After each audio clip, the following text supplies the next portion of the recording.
এই মাসটিতে আমাদের করণীয় কি? এই মাসের অন্যতম যে তারিখ সেটা হচ্ছে 10ই মুহররম। 10 তারিখকে আরবিতে বলা হয়ে থাকে আশুরা। আশুরার অর্থ হলো 10ম দিন, 10তম যেই দিন এটিকে আশুরা বলা হয়ে থাকে। আল ইয়াউমুল আশির মিন শাহরিল্লাহিল মুহররম। মুহররম মাসের 10 তারিখকে আশুরা হিসেবে একটা পরিভাষা হয়ে গেছে। এই জন্য আশুরা বলতে যে কোনো 10ম তারিখকে বলা যায়। এটা রমজানের 10 তারিখ হতে পারে, শাওয়ালের 10 তারিখ হতে পারে, জিলহজ্জের 10 তারিখ হতে পারে, কিন্তু পরিভাষাগত যে কোনো 10 তারিখকে আশুরা বলা হয় না, মুহররমের 10 তারিখকে আশুরা বলা হয়ে থাকে। এই দিন সম্পর্কে আমল স্পষ্ট রাসূল করিম সাল্লাল্লাহু আলাইহি ওয়াসাল্লামের যে হাদিসটি কিছুক্ষণ আগে আপনাদের সামনে যা আমি আলোচনা করেছি, রাসূল করিম সাল্লাল্লাহু আলাইহি ওয়াসাল্লাম বলছেন, মান শাআ সামা ওয়া মান শাআ ফালইফতির। যে ব্যক্তি চায় এই দিনটিতে 10ই মুহররম রোজা রাখতে পারবেন, আর যে ব্যক্তি চায় তিনি রোজা না রেখে থাকবেন, সেটাও তার পক্ষে সম্ভব। আয়েশা সিদ্দিকা রাদিয়াল্লাহু আনহা থেকে বর্ণিত হাদিস, রাসূল করিম সাল্লাল্লাহু আলাইহি ওয়াসাল্লাম মদিনাতে গিয়ে যখন দেখলেন যে কুরাইশের মানুষ, যে মক্কাতে কুরাইশের মানুষ এই দিন সম্পর্কে এই দিনে রোজা রাখছেন, রাসূল করিম সাল্লাল্লাহু আলাইহি ওয়াসাল্লাম সকল সাহাবীদেরকে এই দিন সম্পর্কে রোজা রাখতে নির্দেশ দিলেন। পরবর্তীতে যে রমজানুল মোবারকের রোজা ফরজ হওয়ার আগ পর্যন্ত এই সময় সকলেই রোজা রাখতেন। কোন কোন বর্ণনার আলোকে বোঝা যায়, যেটা দেখা যায় যে রমজানুল মোবারকের রোজা ফরজ হওয়ার পূর্বে আল্লাহ পাক রাসূল করিম সাল্লাল্লাহু আলাইহি ওয়াসাল্লামের জন্য 10ই মুহররমের এই রোজাটি আবশ্যক হিসেবে রেখেছিলেন। কিন্তু যখন রমজানুল মোবারকের রোজা সম্পর্কে বিধান এসে যায়, তখন রাসূল করিম সাল্লাল্লাহু আলাইহি ওয়াসাল্লাম সাহাবায়ে কেরামদের নির্দেশ দিলেন, মান শাআ সামা, যে ব্যক্তি চায় এই দিন রোজা রাখবেন, ওয়া মান শাআ ফালইফতির, যে ব্যক্তি চায় এই দিন তিনি রোজা না রাখতে চাইলে তাও পারবেন। তবে অন্য এক হাদিসের মধ্যে রাসূল করিম সাল্লাল্লাহু আলাইহি ওয়াসাল্লাম ইরশাদ করেছেন যে তোমরা যে কোনো কাজে যারা ভিন্ন ধর্মের অনুসারী তাদের সাথে তোমরা দ্বিমত পোষণ করো, বিশেষ করে ইবাদাতের ক্ষেত্রে। কেননা অন্য এক হাদিসে ইরশাদ করেছেন, মান তাশাব্বাহা বিকওমিন ফাহুয়া মিনহুম। কোনো ব্যক্তি যদি অন্য কোনো জাতির সংস্কৃতি, কালচার, ইবাদাতের সাথে সম্পর্ক রাখে, সাদৃশ্য রাখে, তখন সেই ব্যক্তি তাদের অন্তর্ভুক্ত হয়ে পড়ে। যেহেতু ইহুদি সম্প্রদায় শুধুমাত্র একটি দিন তারা রোজা রাখত, 10ই মুহররম, রাসূল করিম সাল্লাল্লাহু আলাইহি ওয়াসাল্লাম বলেছেন তোমরা এর সাথে সংযুক্ত করে আরও একটি দিন বৃদ্ধি করে 2টো রোজা রাখবে, হয়তো একদিন আগে অথবা একদিন পরে, অর্থাৎ 9ই মুহররম, 10ই মুহররম অথবা 10ই মুহররম, 11ই মুহররম। রাসূল করিম সাল্লাল্লাহু আলাইহি ওয়াসাল্লাম 9ই মুহররম একদিন আগে বৃদ্ধি করাকে প্রাধান্য দিয়েছেন, কারণ রাসূল বলছেন, লাইন বাকিতু, আমি যদি আগামী বছর জীবন আমার হায়াত পেয়ে থাকি, লা আসুমান্না তাসি, তখন আমি 9ই মুহররম একসাথে রোজা রাখব। এই জন্যেই মুসলিম উম্মার জন্যে এই তারিখের যে জিনিসটি শিক্ষার বিষয়, আমলের বিষয়, সেটা হলো 2 দিন সিয়াম সাধনা করা। ওয়ামান শাআ ফালইফতির আও কামা ক্বালা an-নবী আলাইহিস সালাতু ওয়াস সালাম। সকলে রাসূলের শানে দরুদ পাঠ করি।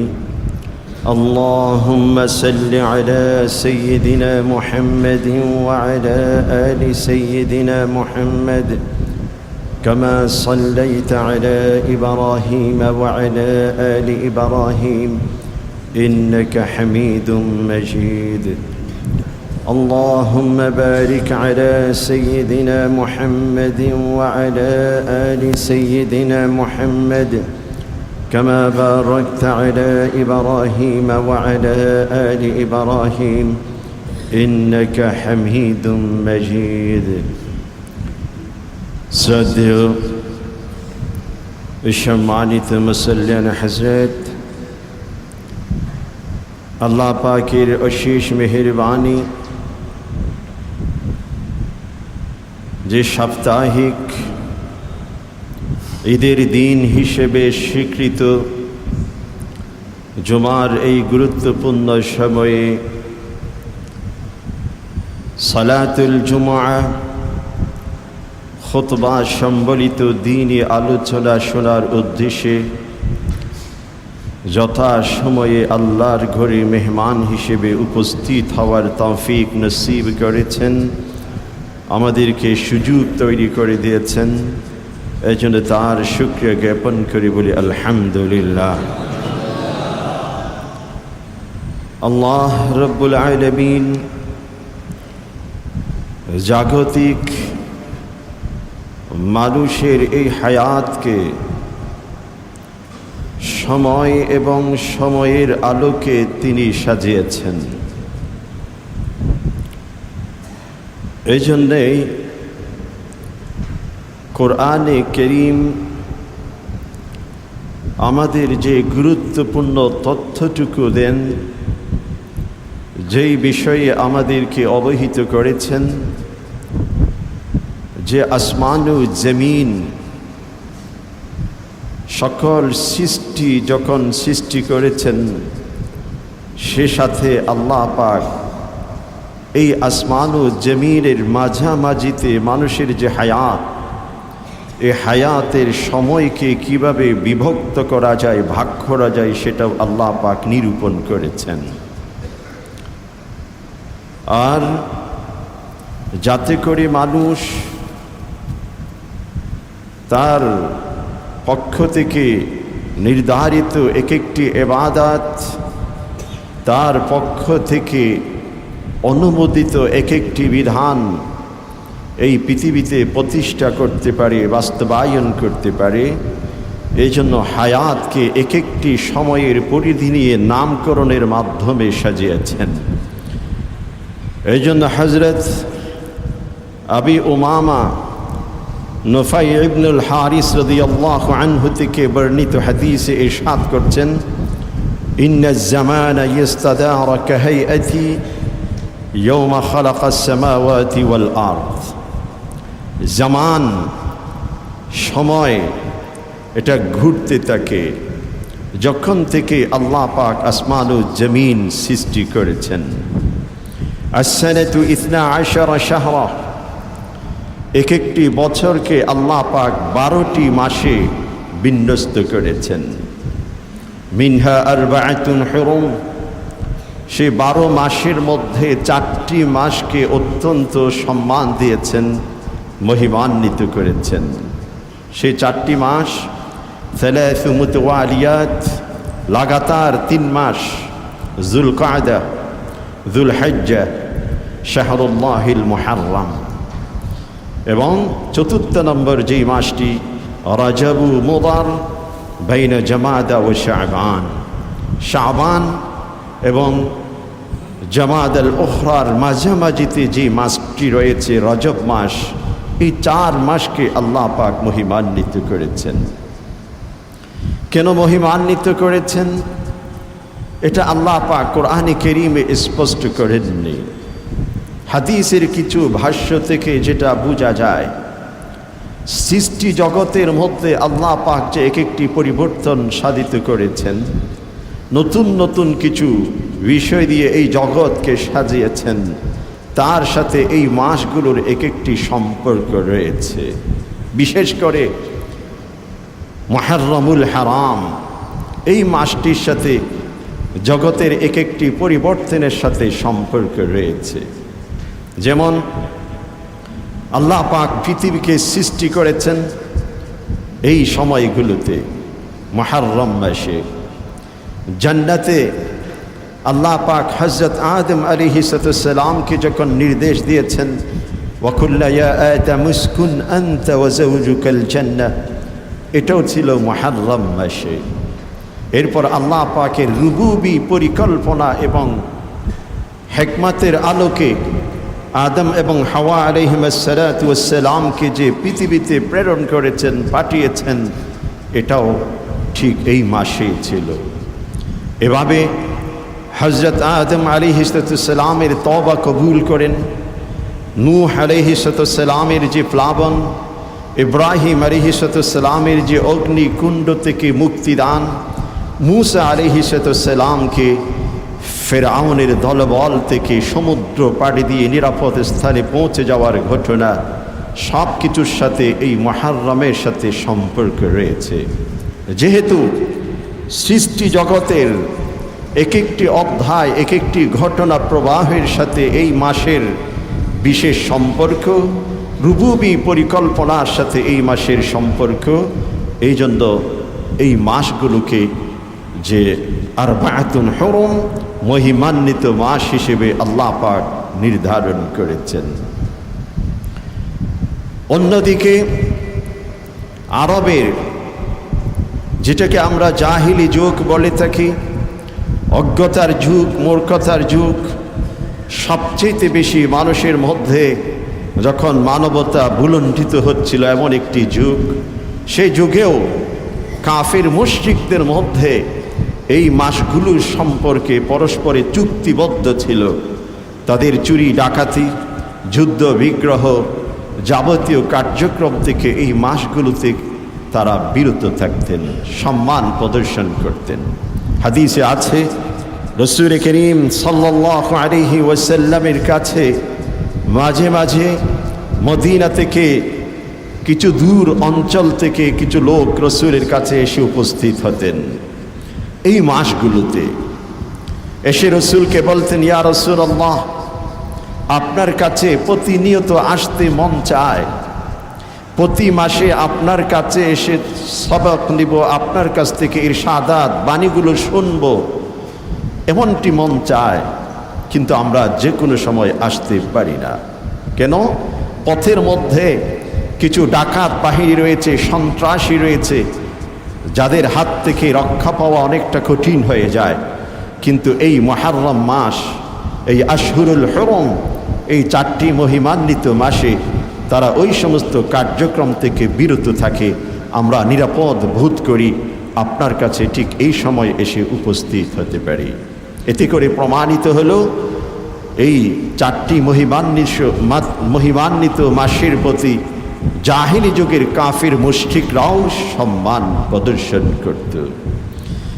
এর পিছনেও কিছু রহস্য রয়েছে। সেটা হলো এই সৃষ্টি জগতের মধ্যে আল্লাহ পাক যে এক একটি পরিবর্তন সাধিত করেছেন, সেই পরিবর্তনের সাথে ইহুদ এবং নাসারা, খ্রিস্টান জগৎ, ইহুদ জগতের সাথেও কিছু সম্পর্ক রয়েছে। যেহেতু তাদের ধর্মের সাথে, তাদের বিশ্বাসের সাথে, তাদের পূর্বের ইতিহাসের সাথে এর সম্পর্ক রয়েছে, সেই আলোকে তারা এই মাসগুলোকে সম্মান প্রদর্শন করত। এমনকি রাসূল করিম সাল্লাল্লাহু আলাইহি ওয়াসাল্লাম যখন মদিনাতে হিজরত করে গেলেন, ইবনে আব্বাস রাদিয়াল্লাহু আনহু থেকে বর্ণিত হাদিস, কদিমান নবী সাল্লাল্লাহু আলাইহি ওয়াসাল্লাম আল মদিনা, রাসূল করিম সাল্লাল্লাহু আলাইহি ওয়াসাল্লাম মদিনাতে গিয়ে যখন পৌঁছলেন, ফার আল ইহুদ সম্প্রদায়কে দেখলেন, কানাত তাসুমুন, তারা সেই সময় সিয়াম সাধনা করত। রাসূল করিম সাল্লাল্লাহু আলাইহি ওয়াসাল্লাম তাদেরকে জিজ্ঞাসা করলেন, ফাকাল লাহুম মা হাদা, এই সব আমল, এই সিয়াম সাধনা, রোজার আমল তোমরা কেন পালন করে থাকো? তখন ইহুদের পক্ষ থেকে উত্তরে আসলো, ফাকালু হাদা ইয়াউমুন সালেহ, এটা একটি মহিমান্বিত দিন, এটা একটি ঐতিহাসিক দিন। নাজ্জাল্লাহু ফীহি মূসা মিন বনি ইসরাঈল ফাসামা ওয়া মূসা, যে এই দিনটিতে আল্লাহ পাক মূসা আলাইহিস সালামকে, তার সম্প্রদায়কে সাথে নিয়ে ফেরাউন এবং তার দলবল থেকে মুক্তি দিয়েছিলেন, এবং সেই উপলক্ষে ওই সম্প্রদায়, আমাদের পূর্বপুরুষগণ ইহুদ সম্প্রদায় সিয়াম সাধনা করেছেন, মূসা আলাইহিস সালামও সিয়াম সাধনা করেছেন। এই জন্য আমরা এই দিনটিতে রোজা রাখি। এভাবে তারা এই দিনটিকে সম্মান প্রদর্শন করেছেন ঐতিহাসিক দৃষ্টিকোণ থেকে। অন্যদিকে যে বছরকে 12টি মাসে আল্লাহ পাক বিন্যস্ত করেছেন, এই মাসের সূচনা কিভাবে হবে? সেই দৃষ্টিকোণ থেকে রাসূল করিম সাল্লাল্লাহু আলাইহি ওয়াসাল্লামের হিজরতের পর থেকে ইসলামিক পঞ্জিকা হিসেবে, ক্যালেন্ডার হিসেবে সর্বপ্রথম যে মাসটিকে নিরূপণ করা হয়েছে সেটা হচ্ছে মুহররমুল হারাম। এই দৃষ্টিকোণ থেকেও এই মাসটি অত্যন্ত গুরুত্বপূর্ণ।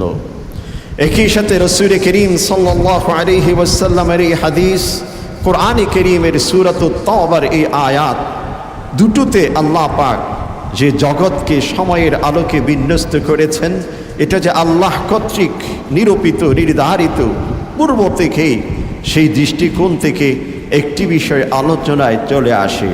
সেটা হলো এই যে আমরা যে সময়গুলোকে গণনা করে থাকি, সপ্তাহ, মাস, একই সাথে মাসের সূচনা কিভাবে আমরা নিরূপণ করি, এরও একটি সাবক, এরও একটি লেসন আল্লাহ পাক কোরআনে কারীমে দিয়েছেন। আল্লাহ পাক সূরাতুল বনী ইসরাঈল, সূরাতুল ফুরকান, একই সাথে সূরাতুল আনআম, আরও বিভিন্ন সূরাতে আল্লাহ পাক একটি বিষয় দৃষ্টি আকর্ষণ করেছেন আমাদের। সেটা হলো যে আমি দিন এবং রাতকে সৃষ্টি করেছি এই জন্য যাতে করে মানুষ তাদের হায়াতের সময়কে গণনা করতে পারে। আল্লাহ পাক বলছেন ওয়াজআলনাল লাইলা ওয়ান নাহারা আয়াতাইন, আমি দিন এবং রাতকে আমার সৃষ্টি জগতের অত্যন্ত গুরুত্বপূর্ণ দুটো নিদর্শন হিসেবে সৃষ্টি করেছি। এরপর বলছেন ওয়াজআলনাল লাইলা ওয়ান নাহারা আয়াতাইন ফামাহাউনা আয়াতাল লাইল, রাতের যে পরিবেশ এটাকে আমি অন্ধকারের চাদর দিয়ে ঢেকে দিয়েছি। ওয়াজআলনা আয়াতান নাহারি মুবসিরা, দিনের পরিবেশকে আলোকিত করেছি। লিতাবতাগু ফাদলাম মির রাব্বিকুম, যাতে করে তোমরা দিনের এই আলোতে পৃথিবীর বিভিন্ন অঞ্চলে যে বিচরণ করে রিজিক অন্বেষণ করতে পারো। এরপর বলছেন ওয়ালিতা'লামু আদাদাস সিনিনা ওয়াল হিসাব, এবং এই রাত এবং দিনের পরিবর্তনের মধ্যে আবর্তনের মাধ্যমে যাতে করে তোমাদের হায়াতের এক একটি বছর, এক একটি দিনকে তোমরা গণনা করতে পারো, হিসাব করতে পারো। এখান থেকে একটি বিষয় চলে আসে, সেটা হচ্ছে চাঁদের উপর ভিত্তি করে কোনো মাস গণনা, আবার সূর্যের উপর ভিত্তি করে কোনো মাস গণনা করা। দুটো থেকে আল্লাহ পাক যে বিষয়টিকে সবচেয়ে বেশি প্রাধান্য দিয়েছেন সেটা হচ্ছে চাঁদের আলোকে মাস গণনা, এটাকে প্রাধান্য দিয়েছেন। তবে পৃথিবীতে মানুষ জীবন যাপন করার ক্ষেত্রে নিজেদের বিশেষ কিছু সুবিধা অসুবিধা থাকতেই পারে, এজন্য সূর্যের আলোকেও মাস গণনার বিষয়টিকে অপশনালি আল্লাহ পাক রেখে দিচ্ছেন। এর বাহিরেও যদি কোনো ব্যক্তি সময়কে গণনার জন্য কোনো পদ্ধতি অবলম্বন করে সেটার অনুমতি রয়েছে, তবে চাঁদের উপর ভিত্তি করে মাস গণনাকে প্রাধান্য দিয়ে তার অনুগামী হিসেবে, তার অনুসারী হিসেবে অন্যান্য মাসকে হিসাব করা যেতে পারে।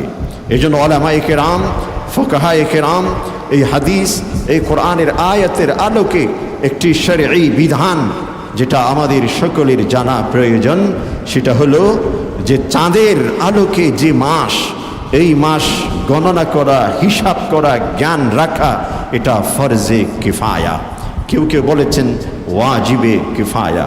অর্থাৎ পুরা একটি সমাজে যদি কোনো ব্যক্তি এই চাঁদের আলোকে মাসের হিসাব না রাখে, কেউ রাখেননি, তাহলে সকলেই গুনাহগার হবেন। আর যদি কোনো একজন, দুইজন, চারজন, পাঁচজন, 10 জন, কয়েকজন যদি সেই হিসাব রেখেছেন, সকলের পক্ষ থেকে দায়িত্ব আদায় হয়ে যাবে এবং কেউ গুনাহগার হবেন না। এজন্য আমাদের উচিত আমরা কোন মাসটিতে অবস্থান করছি, চাঁদের মাস যেটাকে আরবি মাস আমরা বলে থাকি, হিজরি সনের আলোকে বলে থাকি, এই হিসাব গণনা এটা শরীয়তের একটি শিআর, এটা একটি গুরুত্বপূর্ণ বিষয়। এমনকি প্রতিটি মাসে চাঁদ দেখা এটা সুন্নাহ, যাতে করে মানুষ নিজের হায়াতের সময়টুকু গণনা করতে পারে। বিশেষ করে যখন রমজানের মোবারক আসে, বিশেষ করে যখন হজের মৌসুম আসে, তখন মানুষের জন্য চাঁদ দেখা এটা ফরজের অন্তর্ভুক্ত হয়ে পড়ে। এটা চাঁদ দেখা এটা সুন্নাত। রাসূল করিম সাল্লাল্লাহু আলাইহি ওয়াসাল্লাম এটাকে সুন্নাত হিসেবে সাব্যস্ত করেছেন। কিন্তু দুঃখের বিষয়, আফসোসের বিষয়, আমরা কত তারিখ সেটা তো জানবো পরে। যেই আরবি মাসটি অতিক্রম হয় কয়েকটি মাস ব্যতীত, রমজান, শাবান, মুহররম, জিলহজ, এই কয়েকটি মাস ব্যতীত বাকি মাসগুলো যখন অতিক্রম হয়, কোন মাসটি অতিক্রম হচ্ছে সেই নলেজটুকু, সেই জ্ঞানটুকু পর্যন্ত আমরা খেয়াল করি না, সতর্ক থাকি না। এটা হচ্ছে অন্যতম কারণ দ্বীনের প্রতি, ইসলামের প্রতি, কোরআন এবং সুন্নাহর প্রতি আমাদের যে গুরুত্ব কম, মানসিকভাবে আমরা কোরআন সুন্নাহ বিমুখ কিছুটা, এটাই কিন্তু তার প্রমাণ হয়। এজন্য আমাদের সতর্ক থাকতে হবে। চাঁদ দেখা এবং চাঁদ দেখার মাধ্যমে আরবি মাসের হিসাব রাখা, এটা একটি গুরুত্বপূর্ণ কাজ, এটা একটি ইবাদত, এটা রাসূলের সুন্নাহ। এবং এই চাঁদের মধ্যে আল্লাহ পাক অনেক কিছু জিনিস রেখেছেন, অনেক বারাকা রেখেছেন। সূর্যের মধ্যে অনেক কিছু রেখেছেন, অনেক বারাকা রেখেছেন। এজন্য সূর্যের আলোর মধ্যে মানুষের রিজিক রয়েছে, সূর্যের আলোর মধ্যে মানুষের দৈহিক গঠন রয়েছে, সূর্যের আলোর মধ্যে মানুষের রিজিক অন্বেষণের পথ রয়েছে, সূর্যের আলোর সাথে অনেকগুলো বিষয়ের সম্পর্ক রয়েছে। আর যেই রিজিকটুকু আমরা আহার করে থাকি, ফল মূল শাক সবজি, যেগুলো মাটি থেকে উৎপন্ন হয়, যে মাটি থেকে মানুষকে আল্লাহ পাক সৃষ্টি করেছেন, ওই মাটি থেকে উৎপন্ন খাদ্যই মানুষের জন্য সবচেয়ে বেশি নিউট্রিশাস, ভিটামিন যুক্ত। এটা মেডিকেল সায়েন্স কিন্তু এগেইন অ্যান্ড এগেইন আমাদেরকে বলেছেন। সেই মাটি থেকে উৎপন্ন ফসল সব কিছুর মধ্যে চাঁদের আলো, সূর্যের আলো দুটোর একটি প্রভাব রয়েছে। এজন্য চাঁদ দেখা এটা ইসলামের একটি গুরুত্বপূর্ণ বিষয়। এই মাসটিতে আমাদের করণীয় কি? এই মাসের অন্যতম যে তারিখ সেটা হচ্ছে 10ই মুহররম। 10 তারিখকে আরবিতে বলা হয়ে থাকে আশুরা। আশুরার অর্থ হলো দশম দিন, 10তম যেই দিন, এটিকে আশুরা বলা হয়ে থাকে। আল ইয়াউমুল আশির মিন শাহরিল্লাহিল মুহররম। মুহররম মাসের 10 তারিখকে আশুরা হিসেবে একটা পরিভাষা হয়ে গেছে। এজন্য আশুরা বলতে যে কোনো 10ম তারিখকে বলা যায়। এটা রমজানের 10 তারিখ হতে পারে, শাওয়ালের 10 তারিখ হতে পারে, জিলহজ্জের 10 তারিখ হতে পারে, কিন্তু পরিভাষাগত যে কোনো 10 তারিখকে আশুরা বলা হয় না, মুহররমের 10 তারিখকে আশুরা বলা হয়ে থাকে। এই দিন সম্পর্কে আমল স্পষ্ট রাসূল করিম সাল্লাল্লাহু আলাইহি ওয়াসাল্লামের যে হাদিসটি কিছুক্ষণ আগে আপনাদের সামনে যা আমি আলোচনা করেছি, রাসূল করিম সাল্লাল্লাহু আলাইহি ওয়াসাল্লাম বলছেন, মান শাআ সামা ওয়া মান শাআ ফালইফতির।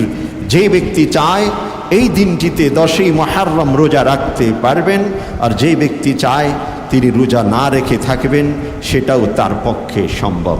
আয়েশা সিদ্দিকা রাদিয়াল্লাহু আনহা থেকে বর্ণিত হাদিস, রাসূল করিম সাল্লাল্লাহু আলাইহি ওয়াসাল্লাম মদিনাতে গিয়ে যখন দেখলেন যে কুরাইশের মানুষ, যে মক্কাতে কুরাইশের মানুষ এই দিন সম্পর্কে এই দিনে রোজা রাখছেন, রাসূল করিম সাল্লাল্লাহু আলাইহি ওয়াসাল্লাম সকল সাহাবীদেরকে এই দিন সম্পর্কে রোজা রাখতে নির্দেশ দিলেন। পরবর্তীতে যে রমজানুল মোবারকের রোজা ফরজ হওয়ার আগ পর্যন্ত এই সময় সকলেই রোজা রাখতেন। কোনো বর্ণনার আলোকে বোঝা যায়, যেটা দেখা যায় যে রমজানুল মোবারকের রোজা ফরজ হওয়ার পূর্বে আল্লাহ পাক রাসূল করিম সাল্লাল্লাহু আলাইহি ওয়াসাল্লামের জন্য 10ই মুহররমের এই রোজাটি আবশ্যক হিসেবে রেখেছিলেন।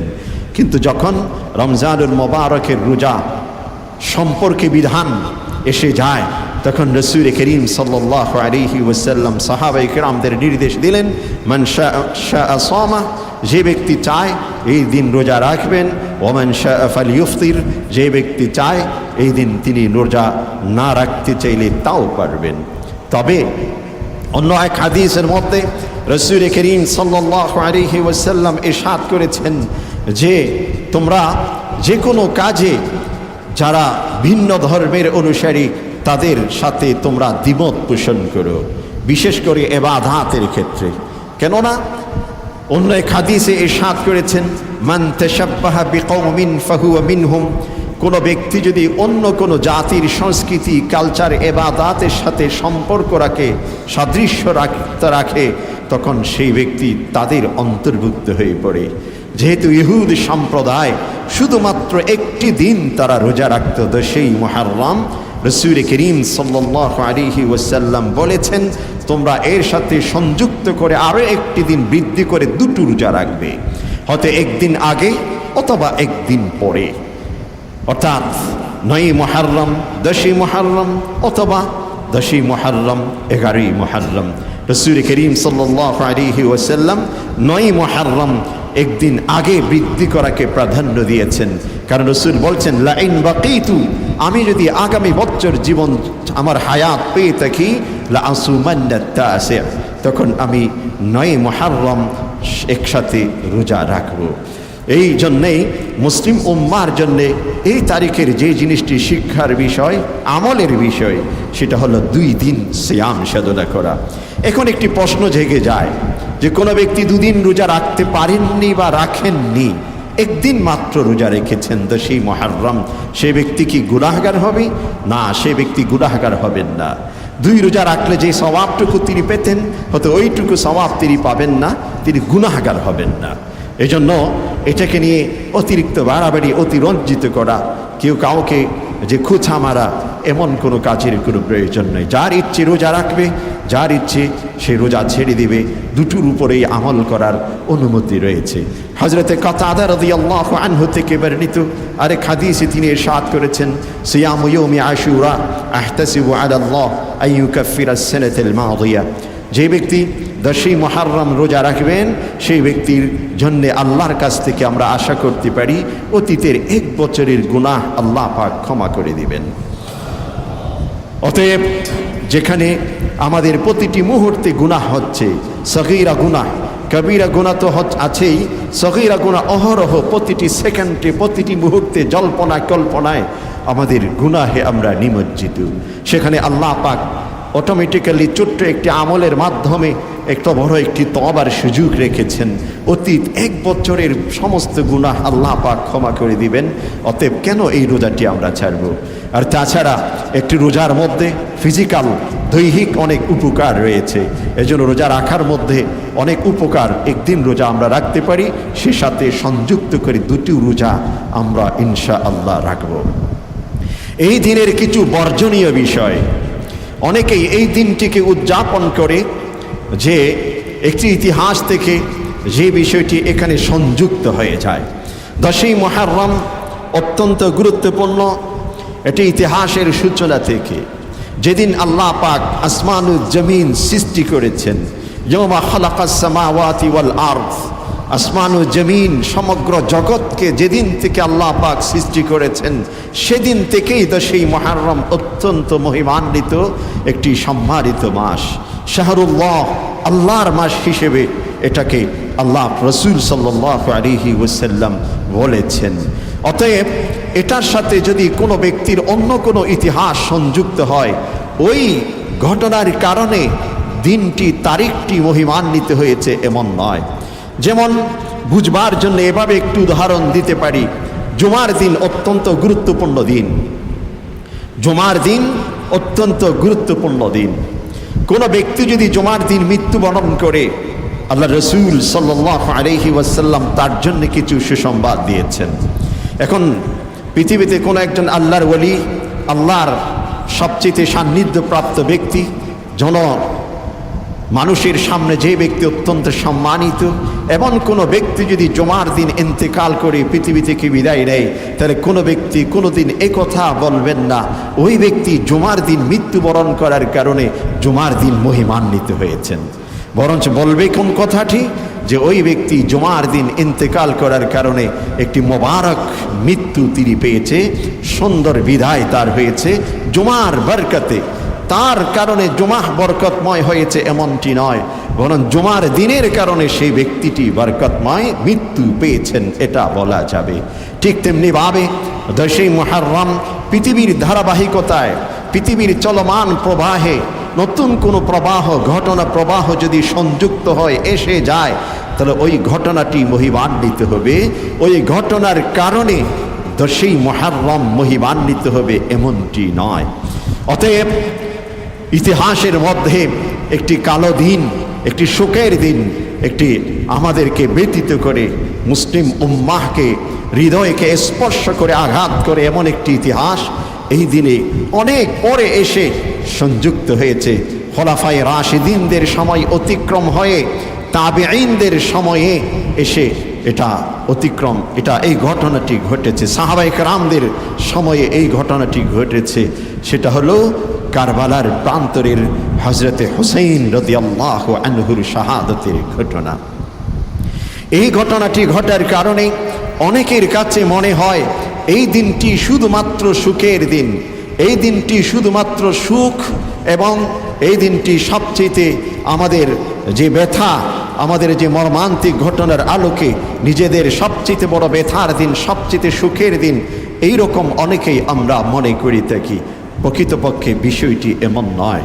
এই দিন আগে থেকেই মহিমান্বিত ছিল, এই দিন আগে থেকেই শুকরিয়া জ্ঞাপনের ছিল, এই দিন আগে থেকেই অনেক ঐতিহাসিক ঘটনা প্রবাহের সাক্ষ্য বহন করছিল। তার সাথে সংযুক্ত হয়েছে হযরতে হুসাইন রাদিয়াল্লাহু আনহুর ঘটনা। হযরত হুসাইন রাদিয়াল্লাহু আনহু নবী পরিবারের সাথে সম্পৃক্ত, নবীর নাতি, এবং হযরতে আলী কাররামাল্লাহু ওয়াজহার অন্যতম সন্তান, ফাতেমাতুজ জহরা রাদিয়াল্লাহু আনহার সন্তান, সকলের প্রিয়, সকলের শ্রদ্ধেয় একজন সাহাবী, জলিলুল কদর সাহাবী। তার মৃত্যু, তার শাহাদত, এটা কারো কাছে কাম্য নয়। এটা অবশ্যই ব্যথার, এটা অবশ্যই অত্যন্ত শোকের একটি বিষয়। তবে এই শোকগাথা বিষয়কে, শোকগাথা এই দিবসকে পৃথিবীর ভিন্ন ভিন্ন কিছু মতাদর্শের মানুষ এটার উদযাপনকে কেন্দ্র করে তার সাথে এমন এমন কিছু বিষয়কে সংযুক্ত করে দিয়েছেন যেগুলোর সাথে ইসলামের, যেগুলোর সাথে শরিয়াতের, যেগুলোর সাথে কোরআন এবং সুন্নাহর যেই সমস্ত সংস্কৃতির সাথে রসূলের সাহাবীদের কোনো সম্পর্ক নেই। এই জন্য এই দিন উদযাপনে আমরা যেমনটি সিয়াম সাধনা করব, সে সাথে ভিন্ন কিছু তার সাথে যে সংযুক্ত হয়েছে এগুলো থেকে আমাদের সতর্ক থাকতে হবে। যেমন অনেকে এই দিনটিতে আতশবাজি করে থাকে, বিশাল প্রাণী জবাই করে প্রতিটি ঘরে ঘরে এমন কাজগুলো করে থাকে, হালুয়া, রুটি ইত্যাদি এগুলোর আয়োজন করে থাকে। এটা ইসলাম কখনো সাপোর্ট করেনি। এবং শোক উপলক্ষে অনেকে এই দিনটিতে দেখা যায় চুরি ইত্যাদি এগুলোকে একত্রিত করে বেঁধে বুকে এবং পিঠে আঘাত করে তারা রক্তাক্ত হয়ে যে একটি শোক পালন করে। ইসলাম সম্পূর্ণরূপে এটাকে নিষেধ করেছেন। রাসূল করিম সাল্লাল্লাহু আলাইহি ওয়াসাল্লাম, আরবের একটি প্রথা ছিল, আরবের জাহিলি যুগ থেকে একটি প্রথা ছিল, কোনো ব্যক্তি যদি মৃত্যুবরণ করত, সেই ব্যক্তির মৃত্যুকে উদযাপন করার জন্যে, অর্থাৎ শোক প্রকাশ করার জন্যে গ্রাম থেকে বিভিন্ন যে বাওয়াদি বলা হয়ে থাকে আরবিতে, যে মফস্বল থেকে কিছু মহিলাদেরকে, কিছু নারীদেরকে ভাড়া করে নিয়ে আসতো। তারা বুকের মধ্যে আঘাত করে করে বিলাপের সুরে কান্নাকাটি করত। রাসূল করিম সাল্লাল্লাহু আলাইহি ওয়াসাল্লাম পরিপূর্ণ নিষেধ করেছেন, পরিপূর্ণ নিষেধ করেছেন, এটাকে হারাম করেছেন। ইসলামের মধ্যে কোনো বিলাপ নেই, ইসলামের মধ্যে বিলাপ নেই। বুকে আঘাত করে শোক প্রকাশ, এটা ইসলাম কখনোই সাপোর্ট করেনি। কিন্তু পৃথিবীর ইতিহাসে কিছু সম্প্রদায়, বিশেষ করে শিয়া সম্প্রদায়, ওনারা এটাকে এমনভাবে উদযাপন করে যেন এটা একটি শরিয়ত, এটা দ্বীনের অন্যতম একটি শিআর, এটা একটা দ্বীনের শরিয়তের একটি পদ্ধতি, এমনভাবে তারা সেটা উদযাপন করতে দেখা যায়। কিন্তু ইসলামের সাথে, শরিয়তের সাথে এটার কোনো সম্পর্ক নাই। এটা সম্পূর্ণ হারাম, সম্পূর্ণ হারাম। ডুল পিঠাতে পিঠাতে এমন অবস্থা হয় আশেপাশের মানুষ ঘুমোতে পারে না, ব্যবসায়ীরা চলাফেরা করতে পারে না, বাচ্চারা চলাফেরা করতে পারে না। আতশবাজি এমনভাবে করে যেটা আসলে মনে হয় যেন কোনো জায়গায় বুম্পিং হচ্ছে, যেটা মানুষের সুন্দর পরিবেশকে আপনার দুর্বিষহ করে তোলে। আল্লাহ পাক বলছেন, ওয়ালা তাবগিল ফাসাদা ফিল আরদ ইন্নাল্লাহা লা ইউহিব্বুল মুফসিদিন। তোমরা জমিতে ফিতনা ফাসাদ বিপর্যয় সৃষ্টি করো না। আল্লাহ পাক যারা বিপর্যয় সৃষ্টি করে ফিতনা ফাসাদ করে তাদেরকে পছন্দ করেন না। এজন্য এই কাজগুলো থেকে আমরা বিরত থাকব। বিভিন্ন শোক গাথা কবিতা গেয়ে বুকে আঘাত করা ইত্যাদিগুলো সম্পূর্ণ নিষেধ। আতশবাজি সম্পূর্ণ নিষেধ।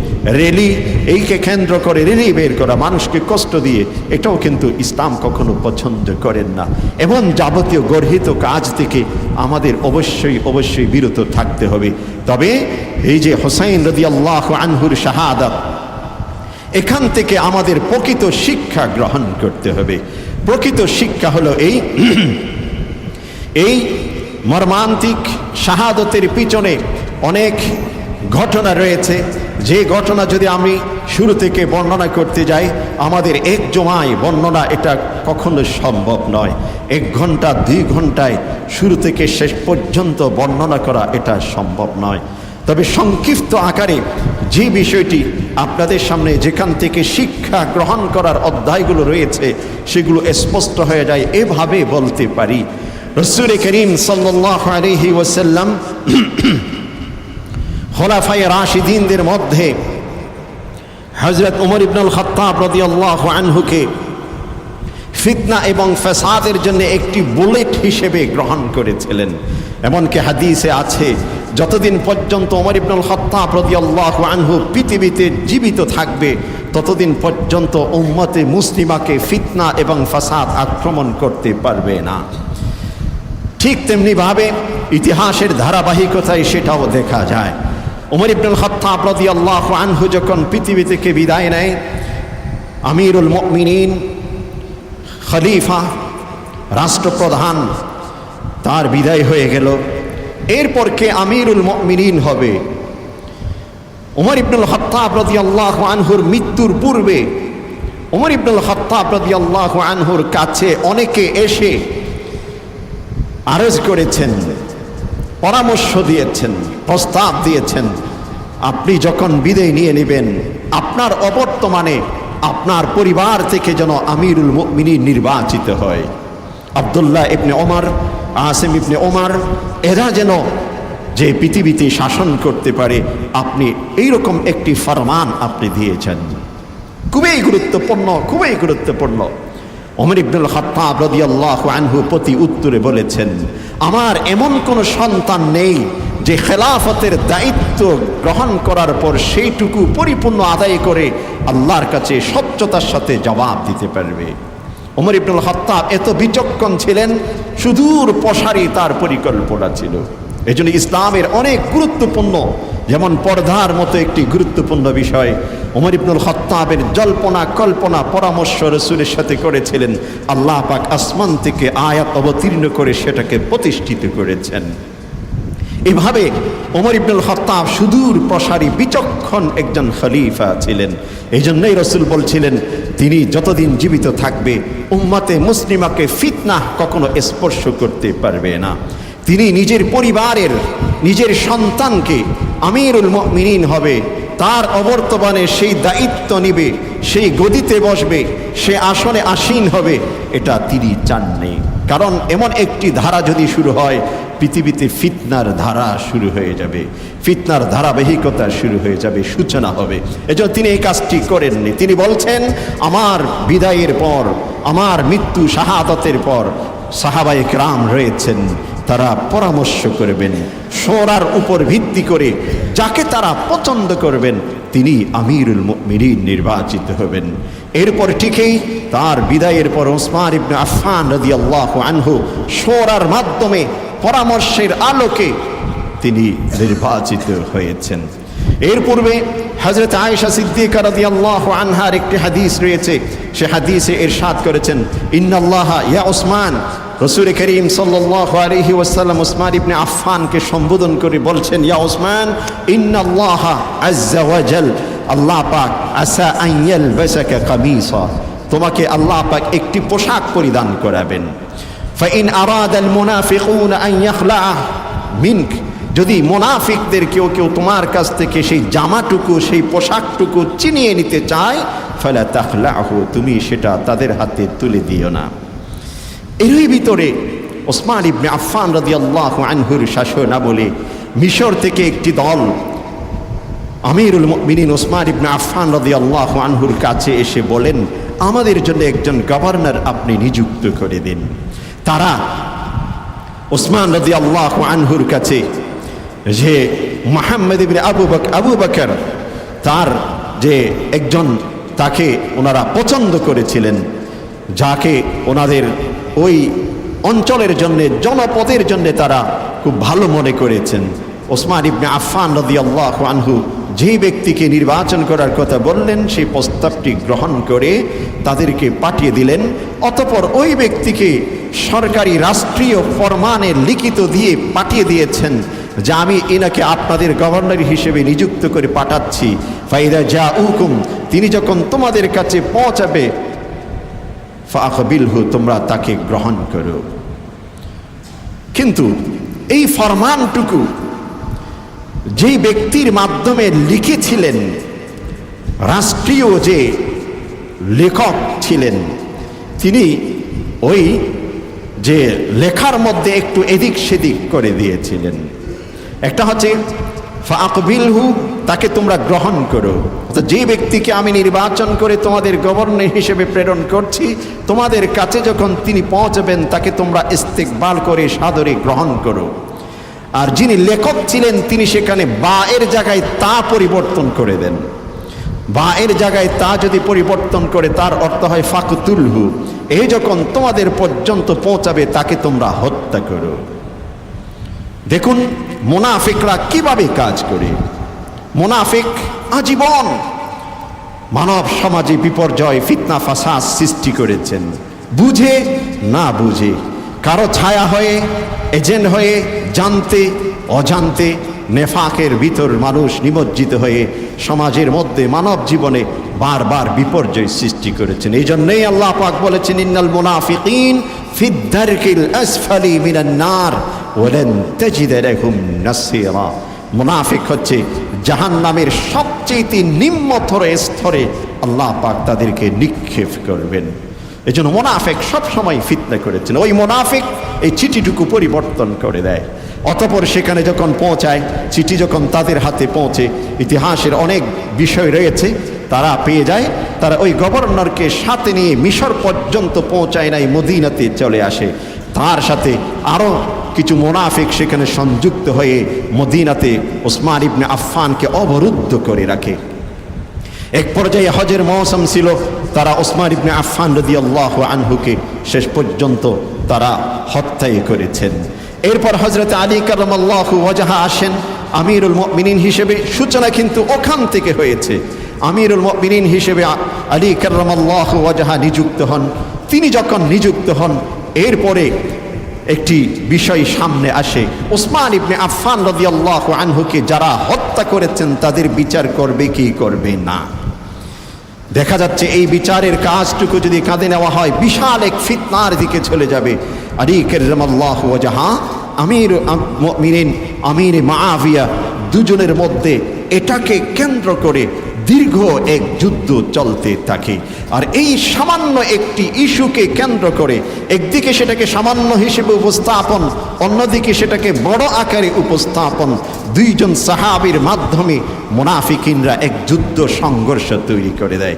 যে যুদ্ধ দীর্ঘদিন চলতে থাকে, চলতে চলতে শেষ পর্যন্ত আলী কাররামাল্লাহু ওয়াজহার বিশেষ বিচক্ষণতায় দুজনের মধ্যে চুক্তি হয়, একজন মদিনা আর একজন দামেস্কে, দুজনেই দুই জায়গার মধ্যে প্রশাসনিক কার্যক্রম পরিচালনা করবে। এই চুক্তিতে আবদ্ধ হয়ে দুইজন দুই দিকে চলে যায়। যখন আলী কাররামাল্লাহু ওয়াজহা পৃথিবী থেকে বিদায় নেয়, তখন ধারাবাহিকভাবে সাহাবায়ে কেরামদের অনেকের পরামর্শের আলোকে হাসান রাদিয়াল্লাহু আনহু, তখন তিনি জীবিত ছিলেন, তাকে গভর্নর, তাকে আমিরুল মুমিনিন বানাতে চেয়েছেন। তিনি বলছেন আমি এই দায়িত্ব নিতে চাই না। তখন সেই দায়িত্বটুকু আমির মুআবিয়া রাদিয়াল্লাহু আনহুকে দিয়ে দেয়।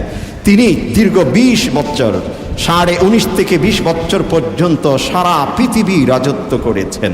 এমনকি 66 লক্ষ বর্গ মাইল পর্যন্ত বিশাল এক বিস্তৃতি ইসলামিক খেলাফতের অধীনে চলে আসেন। কিন্তু তিনি যখন বিদায় নেয়, ঠিক সেই সময় আরেকটি বিষয় সামনে এসে যায়।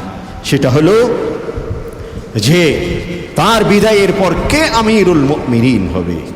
কেউ কেউ প্রস্তাব করলেন হযরতে হুসাইন রাদিয়াল্লাহু আনহু, কেউ কেউ প্রস্তাব করলেন আমির মুআবিয়ার অন্যতম সন্তান ইয়াজিদ। দুজনের এই বিষয়টি এখান থেকে সূচনা হয়। এমনকি ইরাকে যেখানে ইয়াজিদ দায়িত্ব গ্রহণ করেছিলেন, সেখানকার কিছু কিছু মানুষ নবী পরিবারের হযরত হুসাইন রাদিয়াল্লাহু আনহুর প্রতি তাদের ভক্তি শ্রদ্ধা ছিল, তাকে চেয়েছেন। একে একে তার কাছে চিঠি লিখে বিভিন্নভাবে সংবাদ পাঠিয়েছেন, আপনি আসুন, আপনি আমাদের এখানে আসুন, আমরা আপনার হাতে বাইআত গ্রহণ করব। অন্যদিকে মদিনাতেও কিছু কিছু মানুষ বাইআত গ্রহণ করেছিলেন। ঠিক সেই সময় হুসাইন রাদিয়াল্লাহু আনহু ইরাকের উদ্দেশ্যে কুফার সেই যাওয়ার জন্য তিনি যে প্রস্তুতি গ্রহণ করে অনেক সাহাবী নিষেধ করেছিলেন, আপনি এভাবে যেয়েন না। এখানে ইতিহাসের মাঝখানে আরও অনেকগুলো ঘটনা রয়েছে। সেই ঘটনাগুলোর মধ্যে বিশেষ করে এই বিষয়টি আমাদের স্মরণ রাখা দরকার। বর্তমান যেমন আমি একটি চিঠি লিখে, একটি ফরমান লিখে একটি মাত্র কি যদি ক্লিক করি, সেটা বিশ্বের এ প্রান্ত থেকে অপর প্রান্তে কয়েক সেকেন্ডের মধ্যে পৌঁছে যাচ্ছে। তখনকার সময় সেরকম পদ্ধতি ছিল না। একটি চিঠি যদি লিখে দেয়, সেটা ওটের পিঠে আরোহণ করে, ঘোড়ার পিঠে আরোহণ করে, গাধার পিঠে আরোহণ করে ওই ব্যক্তি পর্যন্ত পৌঁছতে মাস আরও দীর্ঘদিন পর্যন্ত লেগে যেত। ওই চিঠি পৌঁছাতে পৌঁছাতে এমন হয়ে গেছেন, যাকে দিয়ে চিঠি পাঠিয়েছেন তিনি মৃত্যুবরণ করেছেন। এখানেও সেরকম একটি ঘটনা রয়েছে। যাকে হযরত হুসাইন রাদিয়াল্লাহু আনহু বিশেষভাবে গুপ্তচর হিসেবে পাঠিয়েছিলেন, ওখানকার পরিবেশ তুমি দেখো। সে প্রাথমিক পরিবেশ দেখে চিঠি লিখিয়েছেন, আসেন। পরবর্তীতে যখন পরিবেশ দেখেছেন চিঠি লিখবে না আসার জন্য, তার পূর্বে তাকেও কিন্তু শাহাদত বরণ করতে হয়েছে। এরকম ধারাবাহিক ঘটনার মধ্যে অনেকগুলো অধ্যায় রয়েছে, আমি সারসংক্ষেপে বলছি। এই দুটো কেন্দ্র করে হুসাইন রাদিয়াল্লাহু আনহু আসার সময় ইয়াজিদ যেটা মনে করলো যে ঠিক এই সময়ে যদি হুসাইন রাদিয়াল্লাহু আনহু এখানে পৌঁছে যায়, তাহলে মুসলিম উম্মার মধ্যে বিরাট এক ফাটল সৃষ্টি হবে। দুই গ্রুপ হয়ে গ্রুপে গ্রুপে অতীতের মতো বিশাল কিছু হয়ে যেতে পারে। এই জন্য ইয়াজিদ যে কাজটি করলো, কয়েকজন প্রতিনিধিকে পাঠালেন হুসাইন রাদিয়াল্লাহু আনহু যেন যে ইরাকে উন্মুক্তভাবে পৌঁছতে না পারে, তিনি যেন সরাসরি আমার কাছে তোমরা নিয়ে আসো, এবং সে যেন অন্য কোথাও না যায়। হুসাইন রাদিয়াল্লাহু আনহু এতে রাজি হচ্ছিলেন না। এক জায়গাতে তাকে আটকে দিয়েছিলেন, এবং যাদেরকে সেখানে পাঠিয়েছিলেন ইয়াজিদ, ওই যে কিছু লোক আছে যে তাকে যদি ধরে নিয়ে আসতে বলা হয় তখন বেঁধে নিয়ে আসে, বেঁধে নিয়ে আসতে বললে তখন মেরে নিয়ে আসে। এমন প্রকৃতির অতি তোষামোদী প্রকৃতির কিছু মানুষ থাকে সকল সমাজে। তারা ইয়াজিদের এই বিষয়টিকে অতি বাড়াবাড়ি করে হুসাইন রাদিয়াল্লাহু আনহুকে তারা হত্যা করেছেন। শাহাদতের যে তাকে শরাব পান করিয়ে দিলেন, শেষ পর্যন্ত তিনি শাহাদত বরণ করলেন। এই জায়গাটিতে ইয়াজিদ কি সরাসরি হত্যা করার জন্য নির্দেশ দিয়েছিল, নাকি যাদেরকে প্রেরণ করেছিল তারা নিজের থেকে হত্যা করেছেন? এই দুটো বিষয়কে নিয়ে কেন্দ্র করে পৃথিবীতে অনেকগুলো মাযহাব, অনেকগুলো ইজম সৃষ্টি হয়ে গেছে। এই জন্য কেউ কেউ ইয়াজিদকে লানাতুল্লাহ বলে গালি দেয়। আবার যারা মনে করেন ইয়াজিদ হত্যা করার উদ্দেশ্যে প্রেরণ করেননি, তাকে সসম্মানে রাজদরবারে নিয়ে আসার জন্য পাঠিয়েছিলেন, কিন্তু যাদেরকে পাঠিয়েছিলেন তারা অতিরঞ্জিত করে তারা হত্যা করেছেন, তারা আবার ইয়াজিদের প্রশংসা করে। দেখুন ঘটনা কিন্তু কোন জায়গা থেকে। এই জন্য মুনাফিকরা সবসময় সূক্ষ্ম সূক্ষ্ম এই জায়গাগুলোতে, এই পয়েন্টগুলোতে, এই স্পেসগুলোতে এসে সুযোগ নেয় মুসলিম উম্মাহকে বিভ্রান্তিতে ফেলে দিতে চেষ্টা করে। এই জন্য ইতিহাস এই পর্যন্ত যতজন বর্ণনা করেছেন, যারা বিজ্ঞ ঐতিহাসিক, স্বীকৃত ঐতিহাসিক, তারা কেউ চূড়ান্ত সিদ্ধান্ত এখান থেকে দিতে পারেননি। অতএব আমরা পক্ষে বিপক্ষে নয়, সঠিক যেই সিদ্ধান্ত আমরা এখান থেকে গ্রহণ করতে পারবো সেটা হচ্ছে হকের উপর সবসময় অক্ষুণ্ণ থাকা, অটল থাকা, অবিচল থাকা। মাথা নত কখনো না করা, সত্যের উপর সব সময় অধিষ্ঠিত থাকতে চেষ্টা করা, হকের সামনে পৃথিবীর যে কোনো শক্তি আসুক না কেন মাথা নত না করা, এটা হচ্ছে কারবালার প্রান্তরের শিক্ষা।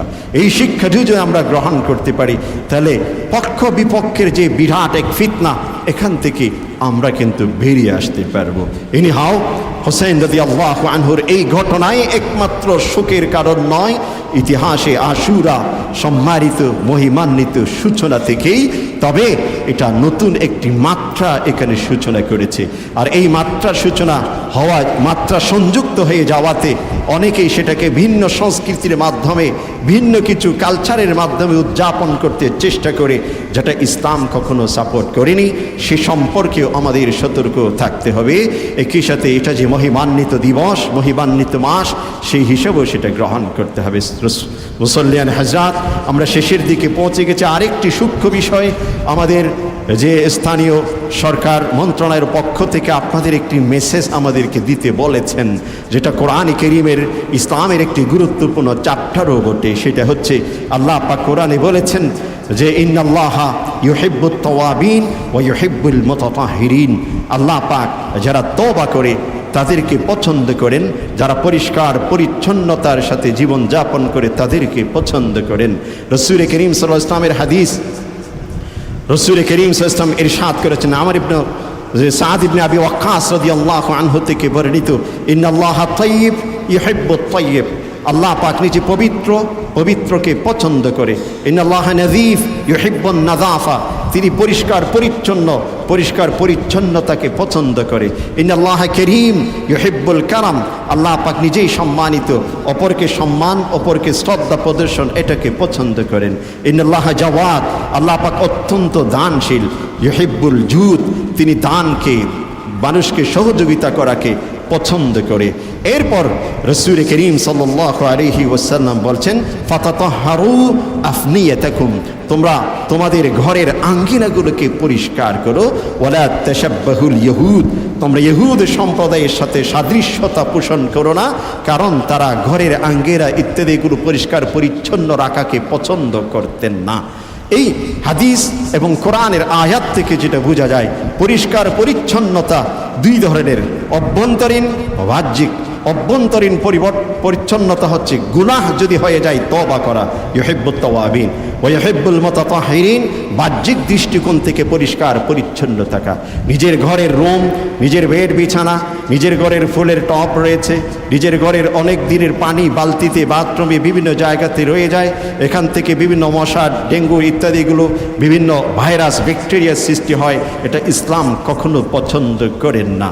কারণ যে বর্তমান যে মৌসুমটি অতিক্রম হচ্ছে, আমরা দৈনন্দিন বিভিন্ন রিপোর্ট যদি দেখতে পাই যে এক একটি হাসপাতালে ডেঙ্গুর এক একজন লাশ পড়ে আছে, ডেঙ্গুতে আক্রান্ত হচ্ছে। এই জন্য আমরা স্বচ্ছতার সাথে, পরিচ্ছন্নতার সাথে জীবন যাপন করব।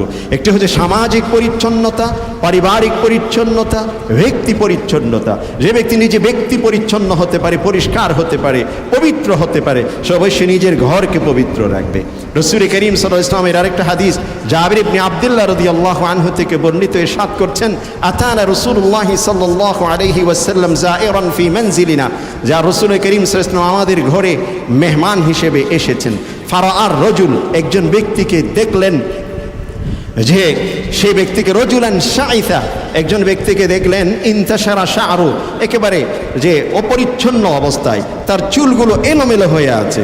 রাসূল কারীম সেই ব্যক্তির দিকে ইঙ্গিত করে বললেন, আকানা হাদা, এই ব্যক্তি কি পায়নি মা ইউমসিকু, বা আকানা হাদা ইয়াজিদ মা ইউসকানু বিহি শা'রু, যাতে করে তার চুলগুলো সুন্দর করে আঁচড়ে সুন্দর করে সাজানো যাবে, এমনভাবে কি সে করতে পারেনি? সে কেন এমন বিশ্রী আকারে, দেখতে খারাপ দেখায়, এমনভাবে জীবন যাপন করছেন। আরেকজন ব্যক্তিকে দেখলেন, আলা থিয়াবিন ওয়াসিখা, তার শরীরের মধ্যে ময়লা আবর্জনা যুক্ত ময়লা কাপড় রয়েছে। রাসূল করিম সাল্লাল্লাহু আলাইহি ওয়াসাল্লাম বলছেন, আকানা হাদার রাজুল ইয়াজিদু মা ইউগসালু বিহি সাওবু, এমন কোনো জিনিস কি সে পায়নি যার মাধ্যমে সে নিজের কাপড় চোপড় ইত্যাদি পরিষ্কার পরিচ্ছন্ন করবে? রাসূল ইসলাম আরও বলেছেন, মান কানা লাহু শা'r, যে ব্যক্তির মাথার মধ্যে চুল রয়েছে, ফালইউকরিমহু, সেটাকে তুমি সম্মান করো। রাসূলের হাদিসের শব্দ চয়ন অনেক তথ্যবহুল, রসুল বলেন নাই তোমার চুলকে সোজা করো, বলছেন ফাল ইউকরিমহু। অনেকগুলো অর্থ এর ভিতর রয়েছে। চুল রাখার সুন্নতি, কত কত পদ্ধতি, সব কিছুর সাথে সম্পৃক্ত একটি শব্দ রসুল একটি শব্দের মাধ্যমে বলেছেন। এটি হাও পরিষ্কার পরিচ্ছন্নতা, এটা অত্যন্ত গুরুত্বপূর্ণ।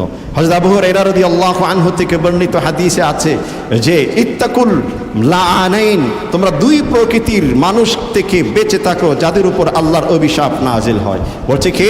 আল্লাযী ইয়াতাখাল্লা ফিত তারিকি ওয়া ফি যিল্লিন নাস, যে ব্যক্তি পথে ঘাটে যেখানে সেখানে পেশাব পায়খানা ইত্যাদি এগুলো করে, এবং যেখানে সেখানে মানুষ যেখানে ছায়াতে বসে সেখানে গিয়ে তুতু ফেলে, সেখানে গিয়ে পেশাব করে, এই করে সেই করে, ওই সমস্ত মানুষের থেকে তোমরা বেঁচে থাকো, আল্লাহর আশ্রয় প্রার্থনা করো। ঢাকা শহর একটি রাজধানী, যেটা সারা বিশ্বে, আমাদের এই শহর সারা বিশ্বের সামনে কিন্তু আমাদের জাতিগত পরিচয় তুলে ধরে। অথচ আমরা বিভিন্ন জায়গাতে যখন যাই দেখা যায় দেয়ালের পাশে সেখানে দেখার মতো কেউ নেই। একেবারে সরকারের অত্যন্ত গুরুত্বপূর্ণ যে প্লেসগুলো, সেখানে দেখা যায় দেয়ালের পাশে কোনো ঝুপড়ি দেখলে সেখানে দাঁড়ানো যায় না দুর্গন্ধের জন্য। আত্মসচেতনতা প্রয়োজন, প্রয়োজনে এটার জন্য আইন প্রয়োগ করা যেতে পারে। এটা কিন্তু ইসলামের একটি গুরুত্বপূর্ণ বিষয়। অপরিচ্ছন্নতা এটা খুবই মারাত্মক, এটার কারণে শয়তান আসে। যে ব্যক্তি অপরিচ্ছন্নতাকে, শয়তান তার উপর ঝেঁকে বসে। আল্লাহ রাব্বুল আলামিন আমাদের সকলকে ইসলামের এই গুরুত্বপূর্ণ বিষয়ের ভিত্তি লক্ষ্য রেখে দৈহিক শারীরিকভাবে সুস্থতার বিষয়ে সতর্ক থেকে আমাদের সুন্দর পরিবেশ গড়ে তোলার তৌফিক নসিব করুন। আমিন ইয়া রাব্বাল আলামিন। ওয়া আখির দাওয়া।